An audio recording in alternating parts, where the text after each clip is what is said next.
दोस्तों स्वागत है आपका आपके अपने यूट्यूब चैनल ग्रेडली एम क्लासेस में। तो आज हम जो भी छात्र छात्राएं फर्स्ट एड एंड हेल्थ लिए हुए हैं उनके लिए 50 एमसीक्यू लेकर आए हैं। जो भी छात्र बीए बीएससी बीकॉम पर है उसका सेमेस्टर सेकंड है उसके लिए ये वीडियो बहुत इम्पोर्टेंट होने वाली है। हम 500 एमसीक्यूज की ये सीरीज करवाने वाले हैं जिसमें एग्जाम के मोस्ट इम्पोर्टेंट और रिपीटेड क्वेश्चन को हमने लिया हुआ है। तो आप ये वीडियो बिल्कुल भी मिस ना करें। रैपिड रिवीजन भी आपका करवाएंगे। एग्जाम बूस्टर की तरह ये आपका कार्य करेगा। स्कोर मोर मार्क्स, ज़्यादा से ज़्यादा मार्क्स के लिए आपको ये वीडियो देखना ज़रूरी है। आप किसी भी यूनिवर्सिटी से हैं आपके लिए ये वीडियो बहुत इंपॉर्टेंट होने वाला है। तो हम 500 एमसीक्यू सीरीज ये केवल पूरे 10 पार्ट पर कंप्लीट करेंगे। तो आज हमारा पार्ट पहला स्टार्ट करने वाले हैं हम। यदि चैनल पर नए हैं तो चैनल को सब्सक्राइब कर लीजिए। हम आपके सारे सब्जेक्ट के एमसीक्यू सेकंड सेमेस्टर के कंप्लीट करवाने वाले हैं। आप किसी भी यूनिवर्सिटी से हों। प्रत्येक पार्ट पर 50 एमसीक्यू होंगे, टोटल 500 एमसीक्यू होंगे। इसका पेपर कुछ कठिन नहीं आता, बहुत ही आसान पेपर आता है। आपको सिर्फ एक बार ये 500 एमसीक्यू सीरीज देख लेनी है, आप 100% स्कोर कर आएंगे। चलिए बढ़ते हैं अपने प्रश्नों की ओर। हमारा पहला प्रश्न दिया हुआ है, यदि घायल व्यक्ति सदमे में है तो उसके साथ कैसा व्यवहार करना चाहिए? उसे समझाना चाहिए और उसे सांत्वना देनी चाहिए। उपयुक्त दोनों सही है। यदि कोई व्यक्ति सदमे में है तो उसे समझाना चाहिए और सांत्वना देनी चाहिए कि वह जल्द ठीक हो जाएगा। अगला क्वेश्चन हमारा पूछा हुआ है, किसी घायल व्यक्ति या रोगी को प्राथमिक चिकित्सा कब दी जाती है? तो इसका सही आंसर होगा डॉक्टर के आने से पहले हम प्राथमिक चिकित्सा देते हैं। चलिए अगला क्वेश्चन देखते हैं। अगला क्वेश्चन हमारा दिया हुआ है, कैरोटिडी आर्टरी कहाँ स्थित होती है? तो इसका सही आंसर है गर्दन के कोने और कान के नीचे स्थित होती है। कैरोटिडी आर्टरी गर्दन के कोने में और कान के नीचे स्थित होती है। अगला प्रश्न हमारा दिया हुआ है, शरीर के किस भाग में गर्मी उत्पन्न होती है? तो इसका सही आंसर हो गया मांसपेशियों में। हमारे शरीर की मांसपेशियों में गर्मी उत्पन्न होती है। पांचवा क्वेश्चन हमारा दिया हुआ है, चिकित्सा को रोगी से संबंधित किन विवरणों का पता होना चाहिए? मल मूत्र पसीना, जीभ पीड़ा, भूख और प्यास, इन तीनों के बारे में चिकित्सा को रोगी के संबंध में ये तीनों चीज़ें पता होनी चाहिए। अगला प्रश्न दिया हुआ है, बच्चों में कौन सा रोग सामान्य है? अर्थात बच्चों में कौन सा रोग होता है? तो डायरिया और निमोनिया दोनों सही हैं। बच्चों में डायरिया और निमोनिया एक सामान्य रोग है। सातवां क्वेश्चन हमारा दिया हुआ है, जख्मों को साफ करने के पश्चात मरहम पट्टी में प्रयोग की जाने वाली दवा का क्या नाम है? तो इसे कहते हैं बेटाडाइन। जख्मों को साफ करने के पश्चात मरहम पट्टी में प्रयोग की जाने वाली दवा बेटाडाइन है। अगला प्रश्न हमारा देखिए, एक स्वस्थ व्यक्ति के हृदय की 1 मिनट में धड़कता है? तो इसका सही आंसर है 72 बार। एक स्वस्थ व्यक्ति का हृदय 1 मिनट में 72 बार धड़कता है। अगला प्रश्न हमारा देखिए दिया हुआ है, शरीर का ताप बढ़ने पर बढ़ जाता है। जब शरीर का तापमान बढ़ता है यानी उसे बुखार आता है तो क्या बढ़ जाता है? तो इसका सही आंसर है नाड़ी व श्वास दोनों की गति बढ़ जाती है। शरीर का टेम्परेचर हाई होने पर उसकी नाड़ी व श्वास दोनों भी हाई हो जाता है। हाथ कब धोने चाहिए? भोजन से पहले व बाद में, छींकने खांसने या नाक साफ करने के बाद, बीमार या घायल को छूने के पहले व बाद में। तो इसका सही आंसर है उपयुक्त सभी। ये तीनों चीज़ें करते समय हमें अपने हाथ धोने चाहिए। घायल व्यक्ति को सीपीआर कब देना चाहिए? घायल व्यक्ति को 10 मिनट तक, 15 मिनट तक, जब तक वह सांस ना लेने लगे, जब तक वह नाक से सांस ना ले। तो इसका सही आंसर है जब तक वह सांस ना लेने लगे तब तक व्यक्ति को सीपीआर देना चाहिए। अगला प्रश्न हमारा दिया हुआ है, पल्स यानी नाड़ी की जांच करने के लिए कितना समय लगता है? तो इसका सही आंसर हो जाएगा 8 से 10 सेकंड। पल्स और नाड़ी की जांच करने के लिए औसतन 8 से 10 सेकंड लगता है।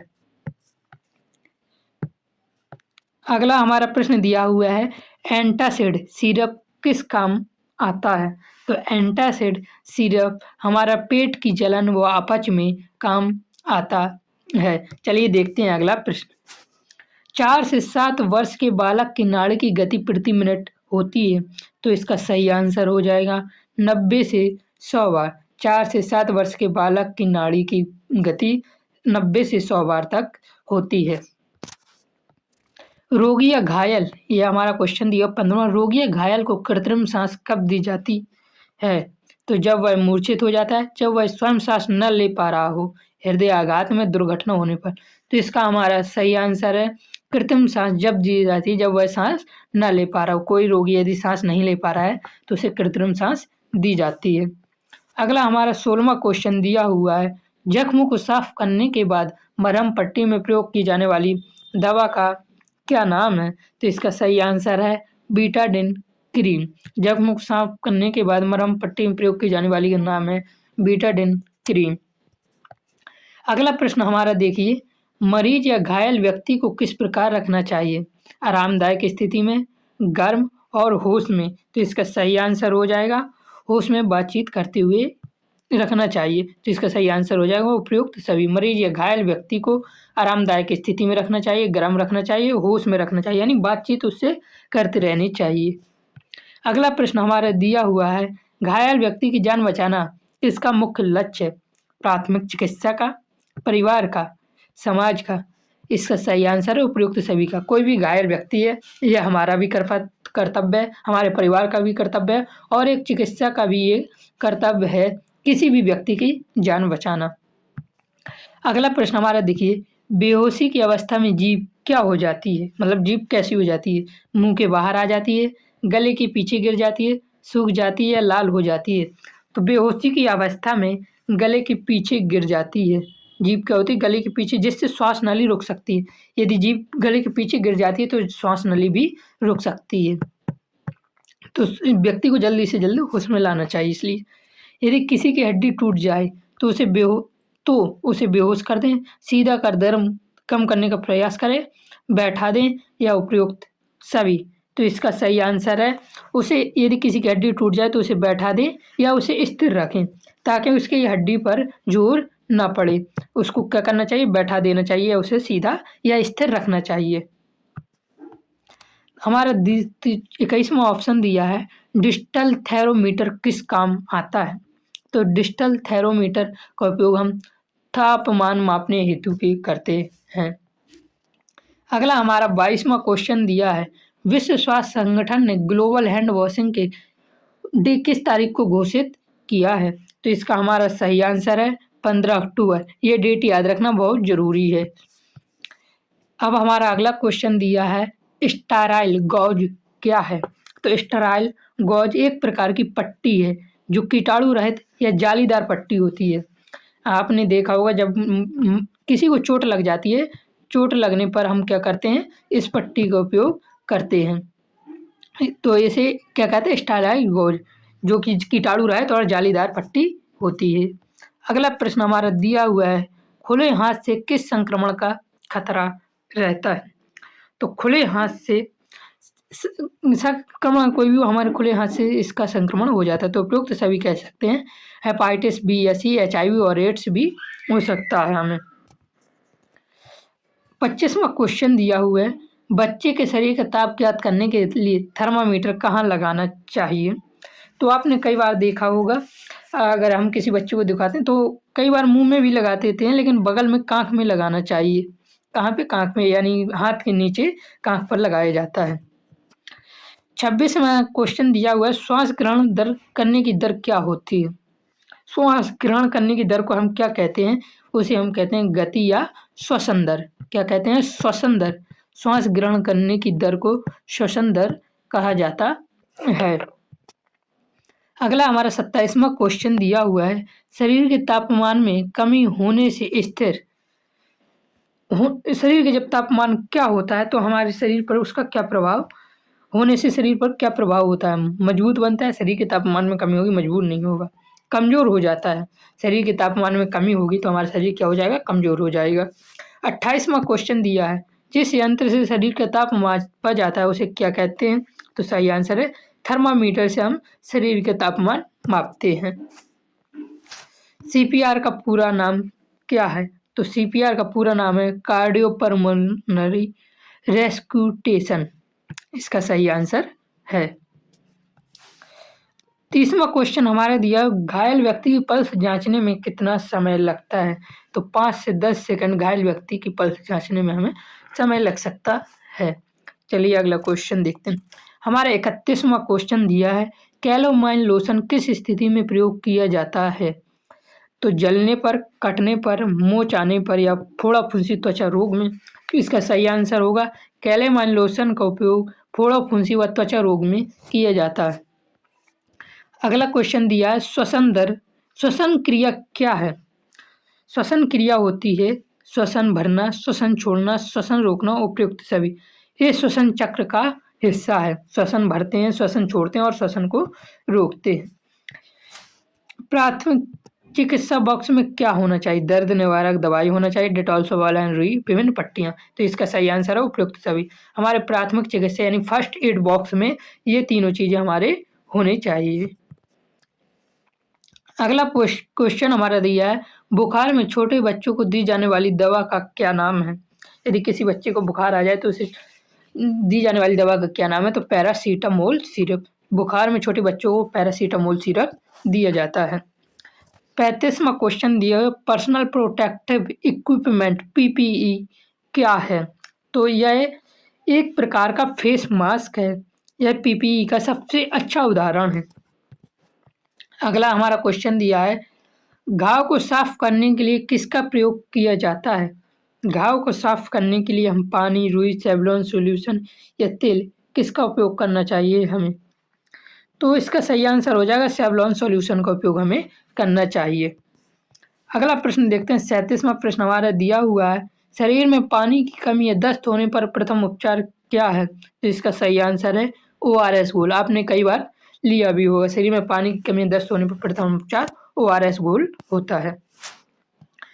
हड्डी टूटने पर सहारा देने के लिए क्या प्रयोग किया जाना चाहिए?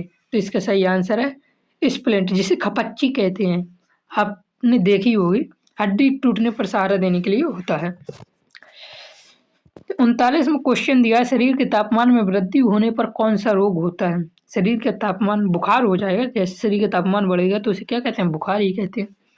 अगला क्वेश्चन है हमारा 40 नंबर, रोगी या घायल की स्थिति जानने के लिए किस किस की जांच की जाती है? नाड़ी की, श्वसन गति की, रक्त या परिसंचरण की। तो इसका सही आंसर क्या हो जाएगा? उपयुक्त सभी। रोगी या घायल की स्थिति जानने के लिए नाड़ी, श्वसन गति, रक्त परिसंचरण तंत्र की जांच की जाती है।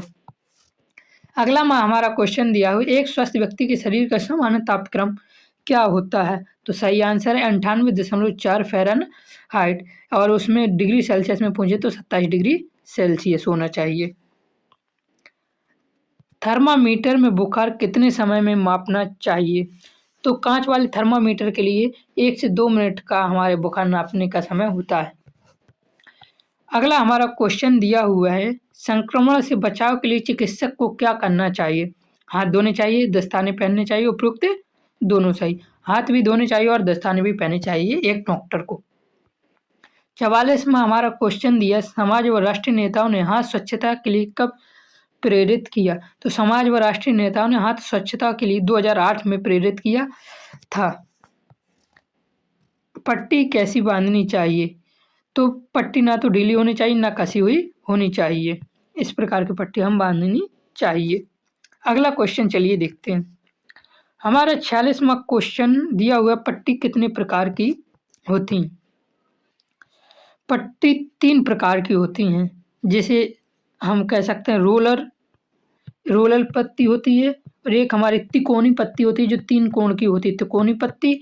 और एक विशेष प्रकार की पट्टियाँ होती हैं, रोलर, तिकोनी और विशेष प्रकार की पट्टियाँ होती हैं। तो पट्टियाँ कितने प्रकार की होती हैं? पट्टियाँ 3 प्रकार की होती हैं। घाव पर बांधी जाने वाली पट्टी होनी चाहिए साफ कीटाणु रहित। तो घाव पर बांधे जाने वाली पट्टी साफ व कीटाणु रहित होनी चाहिए। अगला क्वेश्चन हमारा दिया हुआ है, कौन सी गांठ खिंचाव से खुल जाती है? कौन सी गांठ जो खिंचाव से खुल जाती है? आपने देखा होगा, जो हमारे घर पे भी लगाते हैं, ग्रैनी नोट कहते हैं। खिंचाव से एक मतलब कि इस तरीके से बांधा जाता है कि उसका एक धागा खींचने पर वह खुल जाती है। चलिए अगला प्रश्न देखते हैं। अस्पतालों में अधिकतर किस पट्टी का प्रयोग किया जाता है? तो अधिकतर हम किसका प्रयोग करते हैं? गोल, जिसे हम कहते हैं रोलर। क्या कहते हैं? Roller bandage. रोलर बैंडेज कहते हैं हम। चलिए अगला और आखिरी प्रश्न हम देखते हैं। मूर्छित व्यक्ति को कंधे पर डालकर ले जाने की विधि क्या कहलाती है? तो इसको हम कहते हैं फायरमैन लिफ्ट। मूर्छित व्यक्ति को कंधे पर डालकर ले जाने की विधि को फायरमैन लिफ्ट कहा जाता है। तो साथियों, हमने आपके 50 क्वेश्चन से पार्ट 1 हमारा समाप्त हुआ।